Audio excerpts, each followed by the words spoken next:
কিন্তু সেই পেঁপে গাছের মাথায় ঘুমিয়েছিল এক ডাইনি। গাছ থেকে পেঁপে পড়ার আওয়াজে তার ঘুম ভেঙে যায়। কি ব্যাপার? কি একটা ধপাস করে আওয়াজ হলো যেন। তবে কি কেউ পেঁপে পারছে নাকি? দেখি তো একবার। বিকেল গড়িয়ে সন্ধে হব।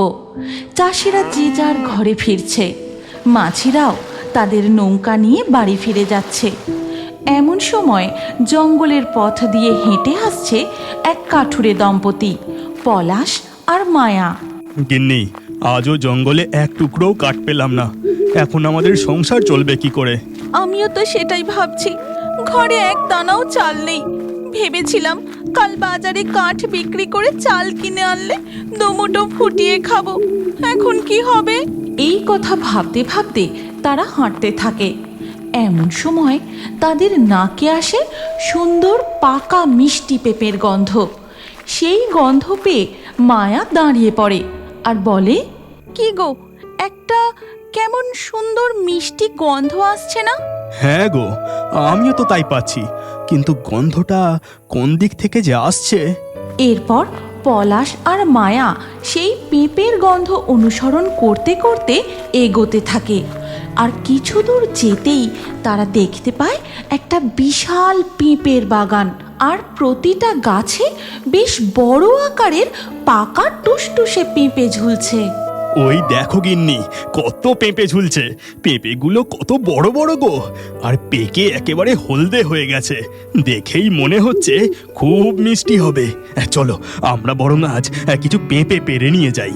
হ্যাঁ, জঙ্গলের পেঁপে গাছ থেকে এই পেঁপে পেড়ে নিয়ে গিয়ে কাল বাজারে তুমি ওইগুলোই বিক্রি করো। পলাশ সামনে পড়ে থাকা একটা বড় গাছের ডাল নিয়ে পেঁপে পাড়তে থাকে, কিন্তু সেই পেঁপে গাছের মাথায় ঘুমিয়েছিল এক ডাইনি।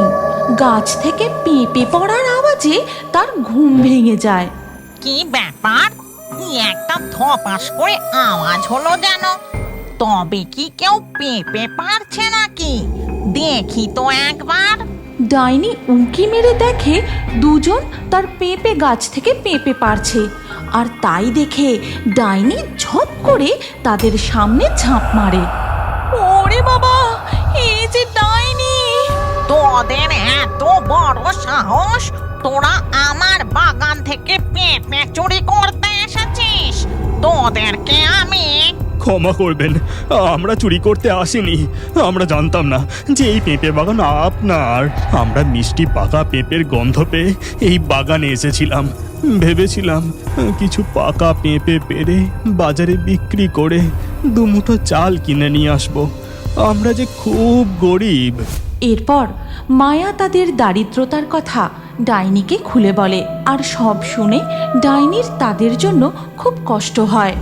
আমি বুঝতে পারছি তোরা খুবই সৎ আর পরিশ্রমী, কিন্তু এই পেঁপে যে কোনো সাধারণ মানুষের খাবার পেঁপে নয়। এই পেঁপে জঙ্গলের ভূত, প্রেত, ডাইনি, শাকচুন্নিদের জন্য। তোদেরকে আমি এই পেঁপে দিতে পারবো না। তবে হ্যাঁ, আমি তোদের কিছু জাদুর পেঁপে গাছের দানা দিচ্ছি। তোরা তোদের বাড়ির পাশে বসিয়ে দিবি, তারপর দেখবি কি হয়। তারা দুজন ডাইনির হাত থেকে পেঁপে দানাগুলো নিয়ে বাড়ি ফিরে আসে, আর সেগুলো তাদের বাড়ির উঠানে বসিয়ে দেয়। সেদিন রাতে তারা শুধু জল খেয়েই ঘুমিয়ে পড়ে।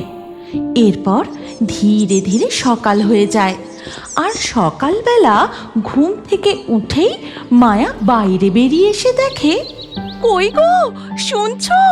তাড়াতাড়ি বাইরে বেরিয়ে একবার দেখবে এসো। মায়ার ডাকাডাকিতে পলাশ তাড়াতাড়ি বাইরে বেরিয়ে আসে, আর দেখে রাতারাতি পেঁপে গাছ বড় হয়ে তাতে পাকা পাকা পেঁপে ঝুলছে, আর পেঁপের গন্ধে চারিদিক একেবারে ম করছে। তুমি আর দেরি করো না, তাড়াতাড়ি বেশ কিছু পেঁপে পেড়ে বাজারে বিক্রি করে এসো। পলাশ তাড়াতাড়ি করে বেশ কিছু পেঁপে পেড়ে ঝুড়িতে করে নিয়ে বাজারের দিকে চলে যায়।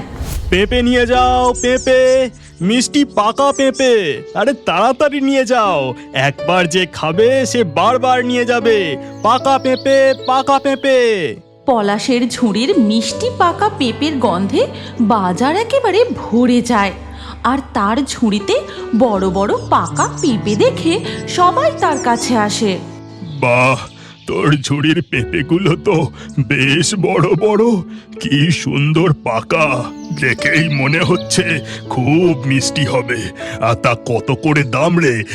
বেশি না, এক পিস মাত্র 20 টাকা। তুমি নিয়েই যাও না, খারাপ হলে আমি টাকা ফেরত দিয়ে দেব। দেখবে এই পেঁপে খেলে তুমি কাল আবার আমার দোকান থেকে কিনতে আসবে। হ্যাঁ। এইভাবে একে একে পলাশের সব পেঁপে বিক্রি হয়ে যায়। তারপর সে মনের আনন্দে নানান রকমের বাজার করে বাড়ি ফেরে। গিন্নি, ও গিন্নি, দেখো আমি কি নিয়ে এসেছি। আজ জমিয়ে রান্না করো, অনেকদিন ভালো মন্দ কিছু খাইনি। হ্যাঁ হ্যাঁ, আজ নানান রকমের রান্না করব, চলো এবার ভেতরে চলো। এরপর তারা দুজন ঘরের মধ্যে চলে যায়। এর পরের দিন সকালেও পলাশ ঝুড়ি ভর্তি করে পেঁপে নিয়ে বাজারে যায়। নিয়ে যাও, নিয়ে যাও, মিষ্টি পাকা পেঁপে নিয়ে যাও। পেঁপে, পেঁপে। পলাশদা, কাল তোমার থেকে 2টো পেঁপে নিয়ে গেছিলাম গো, এত মিষ্টি, বাড়ির লোক খেয়ে কি নাম করলো। আজকে আমাকে আরো 2টো পেঁপে দাও দেখি। ঠিক আছে, ঠিক আছে, এই নাও। আজকেও পলাশের সমস্ত পেঁপে বিক্রি হয়ে যায়। আর এইভাবে ধীরে ধীরে তাদের সংসারের অভাব ঘুচতে থাকে। আর পলাশদের এই পরিবর্তন বেশ কিছুদিন ধরে লক্ষ্য করছিল তাদেরই প্রতিবেশী শম্ভু। কি ব্যাপার, রাতারাতি পলাশদের অবস্থা এত ভালো হয়ে গেল কি করে? ওদের তো ঠিক করে দুবেলা খাবারই জুটতো না। তাছাড়া ওদের বাড়ির আশেপাশে তো কোনোদিনও পেঁপে গাছ দেখিনি। দেখি তো কি ব্যাপার। এরপর শম্ভু গিয়ে আড়াল থেকে দেখে পলাশদের বাড়ির উঠোন জুড়ে সারি সারি পেঁপে গাছ, আর তাতে পাকা টুসটুসে বড় বড় পেঁপে ঝুলছে। বাবা, কত পেঁপে গাছ, আর গাছ ভর্তি পেঁপে। না না, এই খবরখানা আমার গিন্নিকে এক্ষুনি বলতে হবে। এরপর শম্ভু বাড়ি ফিরে গিয়ে তার বউ কুহেলিকে সমস্ত কথা খুলে বলে। আর সব কিছু শুনে, কি বলছো কি তুমি? না না, এইভাবে তো ওদের বাড়তে দিলে চলবে না। তুমি আজ রাতেই গিয়ে। অগ্নি, বুঝেছি, আজ রাতে তুমি আর আমি গিয়ে। যেমন কথা তেমন কাজ। গভীর রাত নামতেই শম্ভু আর কুহেলি গিয়ে পলাশদের উঠোনের সব পেঁপে গাছ কেটে নষ্ট করে দেয়। আর পরের দিন সকাল হতেই, হায় হায় হায়, এ কি সর্বনাশ হলো! আমাদের এমন সর্বনাশ কে করলো? ওগো, তাড়াতাড়ি বাইরে এসে দেখো। এ কি, দেখে তো মনে হচ্ছে কেউ ইচ্ছে করে আমাদের সব পেঁপে গাছ কেটে দিয়েছে। এখন এবার কি হবে? আমাদের এমন সর্বনাশ কে করলো? বলি কি, চলো আমরা আর একবার জঙ্গলে ডাইনির কাছে যাই। ওই ডাইনি খুব দয়ালু, তিনি নিশ্চয়ই আমাদের সাহায্য করবেন। তারপর মায়া আর পলাশ জঙ্গলে আবার সেই ডাইনির কাছে যায় আর তাকে সমস্ত কথা খুলে বলে। বুঝতে পেরেছি, কেউ নিশ্চয়ই হিংসে করে এই কাজ করেছে। ঠিক আছে, তোরা কোনো চিন্তা করিস না।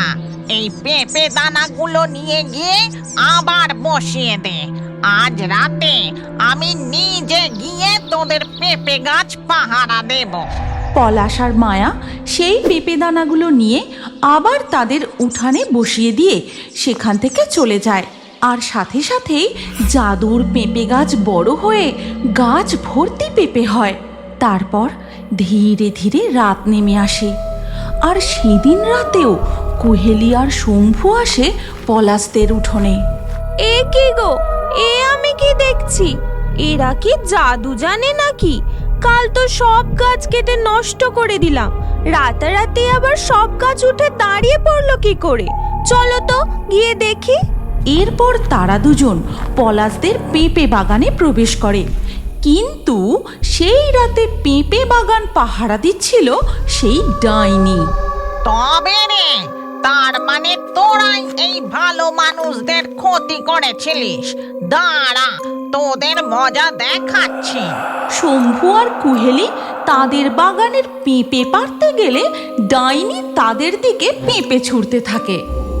এ কি গো, ঝড় নেই জল নেই, এইরকম পেঁপে উড়ে আসছে কোথা থেকে? আরে ওইসব দেখতে গেলে এখন চলবে না, আগে এই গাছগুলো কেটে নষ্ট করে দিতে হবে। হ্যাঁ। এরপর শম্ভু তার কুড়ুল নিয়ে আবার পেঁপে গাছ কাটতে গেলে হঠাৎ করে তার হাতের কুড়ুল উধাও হয়ে যায়। আর ঠিক তখনই তাদের সামনে ডাইনি ঝাঁপ দিয়ে নেমে আসে। তোদের এত বড় সাহস, তোরা হিংসে করে এদের পেঁপে বাগান নষ্ট করতে এসেছিস। আজকে তোদের আমি উচিত শিক্ষা দেব। এই কথা বলে ডাইনি তাদের দুজনকে শূন্যে তুলে ধরে। তারপর জাদু করে তাদের সামনে এক ঝাঁক মশা এনে দেয়। ওরে বাবারে, মরে গেলাম রে, মশার কামড়ে একেবারে নাজেহাল হয়ে যাচ্ছি। ওরে বাবারে, কি জোরে মশা কামড়াচ্ছে! ওরে বাবারে, আমাদের ক্ষমা করে দিন, আমরা আর কখনো প্রতিবেশীর ক্ষতি করব না, আমাদের ক্ষমা করে দিন। যা, পালা এখান থেকে, আর কোনোদিন যেন তোদের এই চত্বরে না দেখি। এই বলে ডাইনি তাদের নামিয়ে দেয়। তারপর তারা দুজন মশার কামড় খেতে খেতে সেখান থেকে পালিয়ে যায়। আর চিৎকার শুনে পলাশ ও মায়া ঘর থেকে বেরিয়ে আসে। শোন, তোদের আর কোনো চিন্তা নেই, তোদের পেঁপে বাগানের আর কোনোদিন কেউ ক্ষতি করবে না। ডাইনি, আপনাকে অনেক অনেক ধন্যবাদ। তবে আমার একটা শর্ত আছে। শর্ত কেন? আপনি আদেশ করুন। আমাদের জঙ্গলে পেঁপে কম পড়ছে, পাশের জঙ্গল থেকে অনেক পেঁপের ডিমান্ড আসছে। তাই আজ থেকে তোরা যা পেঁপে চাষ করবি তার কিছু বাজারে বিক্রি করবি আর কিছু জঙ্গলে বিক্রি করে আসবি, মনে থাকবে তো? এরপর থেকে তারা কিছু পেঁপে দিনের বেলায় বাজারে বিক্রি করে আর কিছু পেঁপে রাত্রিবেলায় নিয়ে যায় ভূতেদের জঙ্গলে।